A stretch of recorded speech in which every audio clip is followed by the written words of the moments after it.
നമുക്കിന്നിവിടെ ഒരു അവിയൽ ഉണ്ടാക്കാം കേട്ടോ. അവിയലിൻ്റെ കഷ്ണമെല്ലാം നുറുക്കി ഞാനൊന്ന് വെള്ളത്തിലിട്ട് വെച്ചിട്ടുണ്ട്. എന്നാന്ന് വെച്ചാൽ വെള്ളത്തിലിടാനില്ലെങ്കിൽ കറുത്ത് പോകുന്ന കഷ്ണങ്ങളുള്ള കാരണമാണ് വെള്ളത്തിലിട്ട് വയ്ക്കുന്നത്. അപ്പോൾ നമുക്കിനി ഒന്ന് കറിയാക്കാം. ചട്ടി അടുപ്പത്ത് വെച്ചിട്ടുണ്ട്, ചീനിച്ചട്ടി. അതിലേക്ക് ഞാൻ ഒരു അല്പം വെളിച്ചെണ്ണ ഒഴിച്ച് എന്നിട്ട് ഈ കഷ്ണങ്ങളെല്ലാം വാരിയിട്ടിട്ട് കുറച്ച് വെള്ളവും കൂടി ഒഴിച്ച് കൊടുക്കും കേട്ടോ. ഇത് വളരെ കുറച്ചേ ഉള്ളൂ. നോക്കൂ, അത് കുറച്ച് ഒഴിച്ചാൽ മതി. കാരണം ഒരുപാട് വേവുള്ള കഷ്ണങ്ങളില്ല. തന്നെയല്ല അവിയലിന് വെള്ളം ഒരുപാടായി പോകാനും പാടില്ല, കുഴഞ്ഞു പോകരുത്. അത് കാരണം കുറച്ച് വെള്ളം ഒഴിച്ച് ഉപ്പും മഞ്ഞളും ഒഴിച്ച് കരിവേപ്പില ഇട്ടു. കരിവേപ്പില ഞാൻ ആ കഷ്ണം ഇട്ട് കുറച്ച് കരിവേപ്പില ഇട്ടു, പിന്നെയും കഷ്ണം ഇട്ട്, അങ്ങനെയാണ് ഞാൻ ചെയ്തത്. അപ്പോൾ അതിനകത്ത് കരിവേപ്പില ഓൾറെഡി ഉണ്ട്. ഒരു പച്ചമുളകും കീറി ഇട്ടിട്ടുണ്ട്. പച്ചമുളക് കീറി അല്ലാതെ അങ്ങനെ തന്നെയാണ് കഷ്ണത്തിൻ്റെ കൂട്ടത്തിലിട്ടത്. എരിവ് കുറവ് മതി, അതുകൊണ്ടാണ് അങ്ങനെ ചെയ്തത്.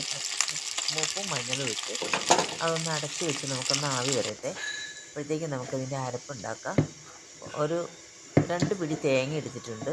കുറച്ച് ഒരു പച്ചമുളക് ഇട്ട് 2-3 കരിവേപ്പില ഇട്ട്. ചുമന്നുള്ളി ഇവിടെ ഇല്ല, മേടിക്കാൻ മറന്നു പോയതുകൊണ്ട് ഞാൻ സവാള ഉള്ളിയാണ് കേട്ടോ ചേർക്കുന്നത്. പിന്നെ കുറച്ച് ജീരകവും കൂടി ഇട്ട് കൊടുക്കാവേ, അരയ്ക്കാൻ ആവശ്യം. അരപ്പിന് കേട്ടോ. അരപ്പിലേക്ക് കുറച്ച് ജീരകവും കൂടി ഇട്ട് കൊടുത്തു. ഒരു 1.5 സ്പൂൺ ജീരകം, ചെറിയ സ്പൂണിന് കേട്ടോ. പിന്നെ ഒരല്പം മഞ്ഞൾ. പിന്നെ നമുക്കൊരു ശകലം തൈര് ഇതിനകത്ത് ഞാൻ ചേർക്കും. അപ്പോൾ ആ തൈര് ഈ അരപ്പിനകത്തേക്ക് കൂടി അരച്ച് ചേർക്കുകയാണെങ്കിൽ അതായിരിക്കും നല്ലത്. പുളി ശകലം ചേർക്കുന്നുണ്ടെങ്കിൽ ഞാൻ വെള്ളത്തിലിട്ട് വെച്ചിട്ടുണ്ട് പുളി. അത്രയും പുളി ഉണ്ടെങ്കിൽ അത്രയും പുളി മുഴുവനും ചേർക്കുന്നില്ല കേട്ടോ. ചേർത്താൽ അത് അരപ്പ് കഷ്ണം തീരെ കുറവേ ഉള്ളൂ. അപ്പോൾ അതിൻ്റെ ഒരു 1.5 സ്പൂണ് അതിൽ കൂടുതൽ ഞാൻ ചേർക്കില്ല. കാരണം പുളിരസം മുന്നിൽ വരാൻ പാടില്ല.